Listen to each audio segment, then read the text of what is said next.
Wala nang buhay ng maiahon sa Tulyahan River sa barangay San Bartolome, Novaliches, Quezon City. Ang 17 anyos na si Mark Angel Core at ang kaibigan niyan si Christian Ramos, 14 anyos. Magpo-food trip lang daw po sila ng mangga. Tapos nagkayayaan daw pong maligo. Kung tutuusin, marunong anyang lumangoy si Mark Angel. Kaya nang nalunod si Chris at iba pa nilang kalaro, ito ang sumaklolo sa kanila. Nailigtas niya ang iba. Nung niya na pong ligtas na po yung isa, binilikan niya naman po yung 12-year-old. Niligtas niya po uli. Pero nahirapang iligtas si Christian. Siguro pagod na rin po yung anak ko. Dahil pangatlo niya po niligtas yun. Pag lubog sa tubig, hindi niya na po binitawan yung anak ko. Kaya lang po, borax po siya sa ilalim. Talagang lulubog talaga po yung paa mo. Siya ang tumutulong sa akin sa pagtitinda, paglalako po ng turon maruya, biko. Wala na po akong katuwang. Ayon sa Quezon City Police District, hindi naman daw dapat talaga pinaliliguan ang Tulyahan River.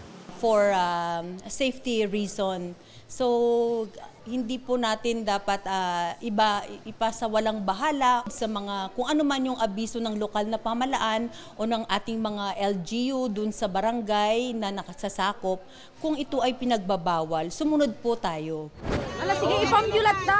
Bawal na rin ang paliligo sa malalim na bahagi ng isang ilog sa Bacara, Ilocos Norte dahil sa nalunod ding lalaking yan. Dinala pa siya sa ospital pero idineklara siyang dead on arrival. Ayon sa pulisya, lasing ang 42 anyos na lalaki at naligo sa ilog para sana mahimasmasan.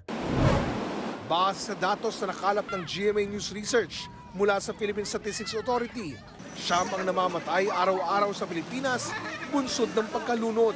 Kaya bukod sa dapat marunong lumangoy, ayon sa pulisya, mahalaga ring piliin ang mga lugar na pagsiswimmingan kung saan ligtas. Sumunod po lamang sa abiso ng mga nasa lokal na pamahalaan o kaya yung mga rules ng mga swimming resort o kaya yung mga public places.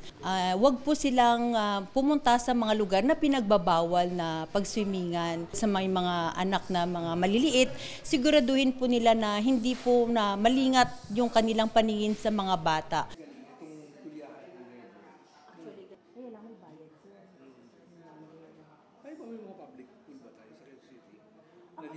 Dito sa Quezon City, may mga barangay tayo na may mga pool. Ang isang yung projects.